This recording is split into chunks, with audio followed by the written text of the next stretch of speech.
Hello friends, good evening. This is Naresh Malhotra here from my YouTube channel Easy Investorology.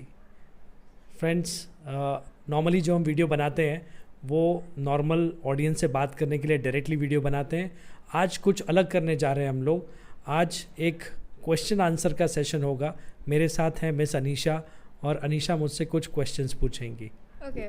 Hello, this is Anisha Malhotra, and today I've joined my father for this very amazing topic that relates to my situation very well, as I'm turning 18 soon, and the topic is financial planning for youngsters. So I understand your situation and I know you're curious to understand how your financial planning will be, and even बहुत सारे हमारे viewers हैं जो वो भी चाहते हैं understand करना कि किस तरीके से आप अपनी फाइनेंशियल प्लानिंग करें. So definitely we can have 1-to-1 question answers to understand it on a So बेटर. my first question is, what are some key financial goals that young adults should prioritize? So financial goals आपको short term और long term में divide करने चाहिए. As a youngster आप regular कुछ investments करें, छोटे छोटे अमाउंट से SIPs करें. SIP म्यूचुअल फंड्स में आप डाल सकते हो पैसे को. और शॉर्ट टर्म में गोल आपका हो सकता है जैसे कैश रिच रहना. See we should not be dependent on parents when we are working, right. You should be on your own, but cash rich होना बहुत ज़रूरी है. आपके पास पैसा रेगुलरली आपके पास जमा होता हो. ऐसा नहीं होना चाहिए कि मैं अभी तो ठीक है पैसा इन्वेस्ट तो कर रहा हूँ लेकिन हर 6 महीने में, साल भर में, 2 साल में फिर उसको निकाल रहा हूँ. तो इससे कभी आपका कॉर्पस नहीं बनेगा. गोल्स की जब मैं बात करता हूँ तो शॉर्ट टर्म में मे बी शायद 5 साल बाद, 10 साल बाद you can look for buying a car. तो वो आपका शॉर्ट टर्म गोल हो सकता है. रियल एस्टेट प्रॉपर्टी बहुत जल्दी नहीं जाना चाहिए, बिकॉज वी डोंट वांट कि जैसे आप काम करना शुरू करें उसी समय आप डेट यानी कि कर्ज़ ले लें. घर के लिए आपको कर्ज़ लेना पड़ता है. आप अभी अपना करियर स्टार्ट करें तो ऐसे टाइम पे कर्ज़े में नहीं जाना है, आपको फ्री रहना है. लॉन्ग टर्म के हिसाब से ऑफ कोर्स एक बार आपकी फैमिली जब हो जाएगी तो आपके वहाँ पे कमिटमेंट्स आएंगे, एंड सबसे बड़ा कमिटमेंट आएगा आपका रिटायरमेंट. तो ये कुछ इंपॉर्टेंट शॉर्ट टर्म और लॉन्ग टर्म गोल्स हैं जिसके ऊपर आपको टारगेट करना चाहिए. So my second question is, how can young people start building an emergency fund, and why is it important? Emergency fund is very very very important. I will suggest, of course आपके parents हैं जो आपको regularly support करते रहेंगे, but जैसे मैंने कहा कि you should not be dependent on parents once you are start working.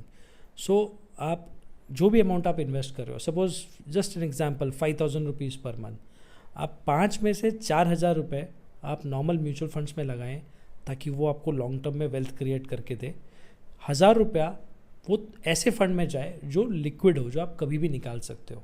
So maybe you can put into a hybrid category fund. ये कैटेगरी जो होती है जिसमें रिस्क कम होता है. सो 100% पैसा आपका स्टॉक मार्केट में नहीं जाता है. कुछ पैसा डेट जैसे FD जैसे इंस्ट्रूमेंट्स में जाता है और कुछ पैसा मार्केट में जाता है. सो वहाँ पे रिस्क आपकी काफ़ी कम होती है और ये पैसे को आप कभी भी निकाल सकते हैं. सो आप डिवाइड करें पैसे को. 4,000 रुपया with a long term horizon, 1,000 रुपया with a shorter term horizon for the emergency corpus. Now emergency corpus होना क्यों चाहिए? सो कभी भी इमरजेंसी आ सकती है, कोई नीड हो सकती है, कोई अर्जेंसी किसी चीज़ की हो सकती है. सो इंस्टेड ऑफ वो आप अपने फैमिली से मांगें, अगर हमारे पास कोई इमरजेंसी फंड्स हैं हम उसको यूटिलाइज़ कर सकते हैं. उससे हमारा लॉन्ग टर्म गोल डिस्टर्ब नहीं होगा. सो 4,000 रुपये जो हमारे लॉन्ग टर्म के लिए जा रहे हैं वो लॉन्ग टर्म के लिए जाएंगे, और 1,000 रुपये जो हमने लिक्विड रखे हैं वो आप कभी भी यूज़ कर सकते हो आपके शॉर्ट टर्म गोल के लिए और इमरजेंसी फंड्स के लिए. So my third question is, what is CIBIL score, and how important is it for us to improve our CIBIL score? So CIBIL score, it is also called as credit score, is very very very important. आज की तारीख में India में अगर आपको किसी भी तरह का लोन लेना है तो आपका वो CIBIL स्कोर जो है वो 700 प्लस होना चाहिए, राइट. अगर कोई रीज़न से आपने कोई लोन लिया, या यंगस्टर्स क्रेडिट कार्ड की तरफ काफ़ी अट्रैक्ट होते हैं. क्रेडिट कार्ड आपने लिया और कोई रीज़न से आपने उसको टाइम पे नहीं किया, so you will be called as defaulter. जब आप डिफ़ॉल्टर हो जाते हो तो आपका वो CIBIL स्कोर हिट होता है. एंड अभी तो नहीं बट बहुत जल्दी ऐसा हो जाएगा इंडिया में. सो ये कनाडा में ऑलरेडी है ऐसा. कनाडा में अगर आप अपना रेंट टाइम पे नहीं भरते हो, आप अपने बिल्स टाइम पे क्लियर नहीं करते हो, एक दिन का भी अगर डिले होता है वो आपके CIBIL स्कोर को हिट होता है. अब वो हर जगह रिकॉर्ड्स में जाता है. सो आपको कोई भी चीज़ करनी है नई वाली, तो पहले आपका वो स्कोर चेक होता है. अगर कहीं पे एक दिन का भी डिफ़ॉल्ट है तो आपको वो ना घर रेंट पे मिलेगा, ना गाड़ी मिलेगी, ना बैंक अकाउंट खोलने को मिलेगा. तो इतना स्ट्रिक्ट है वहाँ पे ये सिबिल स्कोर. इंडिया में अभी ये बहुत रॉ है, बट धीरे धीरे ये उसी तरफ जा रहा है. So as a youngster this is my message to each and everybody. जैसे ही आप अपना करियर स्टार्ट कर रहे हैं, आप क्रेडिट कार्ड यूज़ करना शुरू कर रहे हैं, आप क्रेडिट कार्ड लीजिए, उसको यूज़ कीजिए, बट टाइम पे उसके सारे ड्यूज़ पे कीजिए. कल अगर आप कोई लोन ले रहे हैं, आप बिल्कुल टाइम पे लीजिए और उसको टाइम पे कीजिए. एक दिन का भी default can hit your CIBIL score. So उसको मेंटेन करने के लिए आपको, and in fact I should tell you that जैसे ही आप अपना वर्किंग स्टार्ट करते हो, आप करियर स्टार्ट करते हो, आपकी सैलरी आती है, immediately you should go for a credit card. क्योंकि आपका सिबिल स्कोर स्टार्ट तब होता है जब आप कोई चीज़ लोन या फिर क्रेडिट कार्ड यूज़ करना स्टार्ट करते हो. अगर मान लीजिए आप अपने करियर में 5 साल आप काम कर रहे हैं, लेकिन आपने कभी कोई लोन नहीं लिया या कभी कोई आपने क्रेडिट कार्ड नहीं लिया, तो your CIBIL score will be zero. So to start your CIBIL score you should have a credit card, but बहुत डिलीजेंटली यूज़ करना है, उसका मिसयूज़ नहीं होना चाहिए. सिबिल स्कोर बिल्कुल भी ख़राब नहीं होना चाहिए. अच्छा, तो मैंने सुना है कि if you have enough money to pay whatever you're buying, for example मैं कोई आईफोन ले रही हूँ, तो उसके लिए मेरे पास पैसे हैं वन टाइम पेमेंट करने की, बट स्टिल मैं EMI ले रही हूँ बिकॉज मेरा क्रेडिट स्कोर बढ़ेगा. Is that a thing? या दैट इज़ एब्सोल्युटली ट्रू. मैंने जैसे बोला कि आप जब अपना करियर स्टार्ट कर रहे हैं तो आप क्रेडिट कार्ड सामने से जाके ले लीजिए, बिकॉज वो सिबिल स्कोर आपका ठीक करेगा. और जब आप टाइम पे पेमेंट करेंगे तो ऑटोमेटिकली वो स्कोर अच्छा होता जाएगा. सो सिमिलरली आप आईफोन खरीद रहे हो और आपको EMI वाला ऑप्शन मिलता है, तो definitely you should go for it. और वैसे भी मैं हमेशा सजेस्ट करता हूँ, कोई भी लोन आपको अगर 7-8% पे 8.5% पे अगर मिल रहा है, तो better is go for loan and your money should be invested. क्योंकि आज की तारीख में अगर मैं एवरेज मार्केट का रिटर्न देखूँ तो 13-14% का है. सो अपने पैसे को 13-14% पे लगाना है, एंड जो लोन है वो आप 8-9% पे ले लो. यू आर सजेस्टिंग कि इफ़ अगर लोन 7-8% पे है, so loan is a good thing. Okay, so my next question is, how can young adults balance enjoying life while saving for their future financial security? I think that is the most important question, because India में ये देखा जाता है कि जैसे ही career start होता है, आपके ऊपर प्रेशर आ जाता है कि आप घर खरीद लो पहले, थोड़े टाइम के बाद में फिर शादी का प्रेशर आ जाता है, फिर फैमिली, वो सब में नहीं जाना है. I think the best option is, आप जैसे ही करियर स्टार्ट करते हैं, करियर के साथ साथ आप लाइफ को भी इंजॉय करें, आप टाइम स्पेंड करें अपने फ्रेंड्स के साथ, आउटिंग पे जाएं, बाहर जाएं, इंजॉय करें लाइफ को. जैसे मैंने कहा कि थोड़ा amount you start saving in mutual funds, SIP डालें. ये इम्पॉर्टेंट है लॉन्ग टर्म के हिसाब से. जब तक आपका मे बी मैरिज और या कोई कमिटमेंट्स स्टार्ट नहीं होते, तब तक you should enjoy your life. Because stress आप देखते हो US में या बाकी सारे फॉरेन कंट्रीज़ में क्यों ऐसा है कि वो लोग सिर्फ मे बी 4 वर्किंग डेज़ और 5 वर्किंग डेज़ करते हैं, बिकॉज दे वांट कि आप प्रेशर कम लें और थोड़ा लाइफ भी इंजॉय करें. सो बिल्कुल आपको अपनी लाइफ भी इंजॉय करनी है, साथ साथ में आगे फ्यूचर के हिसाब से इन्वेस्ट भी करना है. Alright, so my next question is, what are some common mistakes that young adults make when it comes to managing their finances?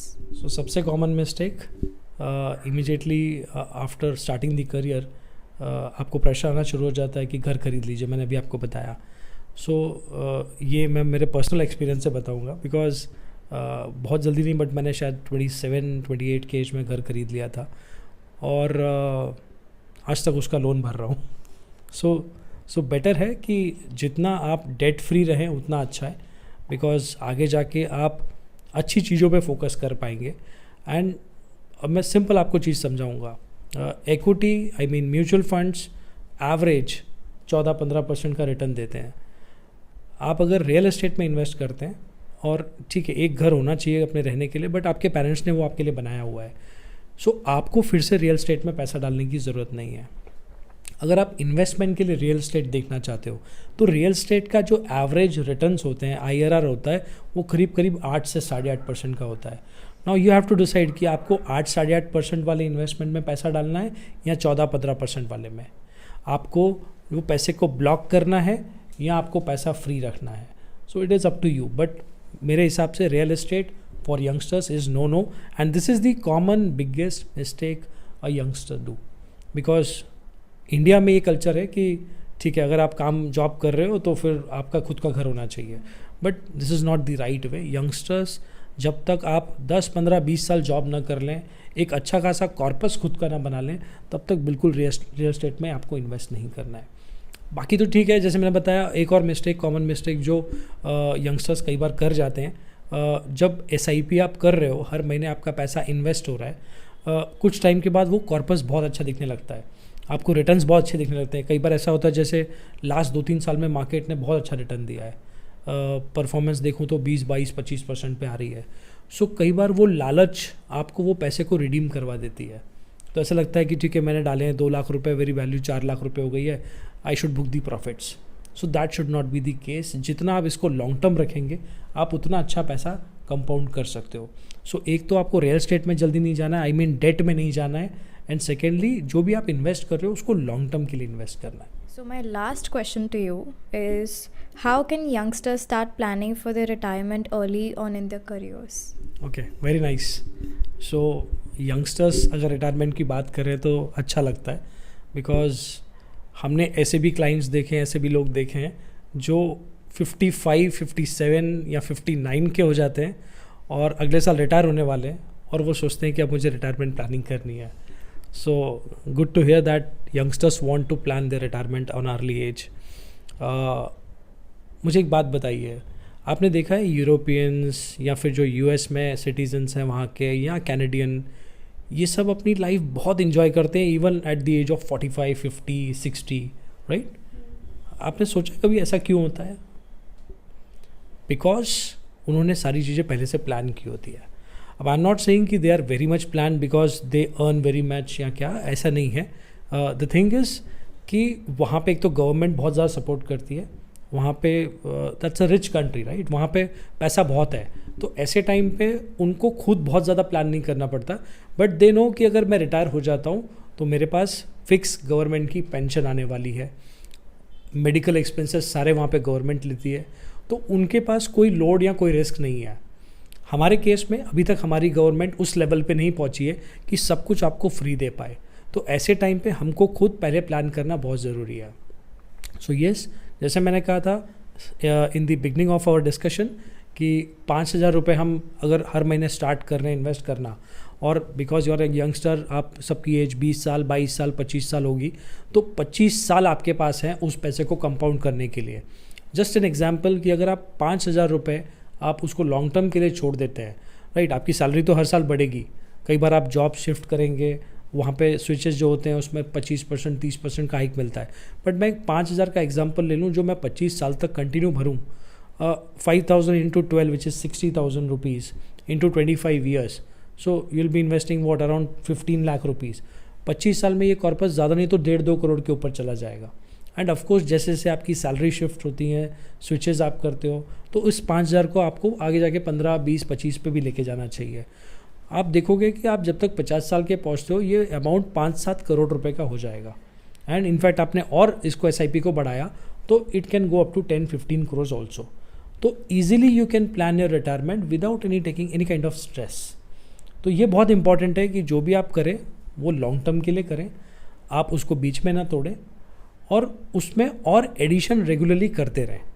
That is the most important thing. All right, so that's it for the Q&A, and I think this was really helpful for all the youngsters out there, for me as well. So मैं आपको एक चीज़ और बताऊंगा. मैं आज एक client को मिला, ये एक काफ़ी बड़े डॉक्टर है एंड ही इज़ अराउंड 60. तो इन्वेस्टमेंट्स की बात निकली तो ही सेड कि नहीं, मैं कोई इन्वेस्टमेंट नहीं करता, बिकॉज जो भी इन्वेस्टमेंट्स मैंने करने थे वो सब कर लिए and now I am enjoying my life. जब बात की उसके बच्चों के बारे में तो ही सेड ऑफ कोर्स आप मेरे बेटे को मिलिए, and he is a youngster, he is around 24-25, he just started working और उसको ज़रूरत है. बट उसने मुझे एक चीज़ बोली कि मैंने मेरे बच्चे को बहुत इंडिपेंडेंट बनाया, किसी भी तरह, भले ऑफ कोर्स जो भी मेरी प्रॉपर्टी है, जो भी पैसा है, बैंक बैलेंस है, वो सब मेरे बच्चों के लिए है.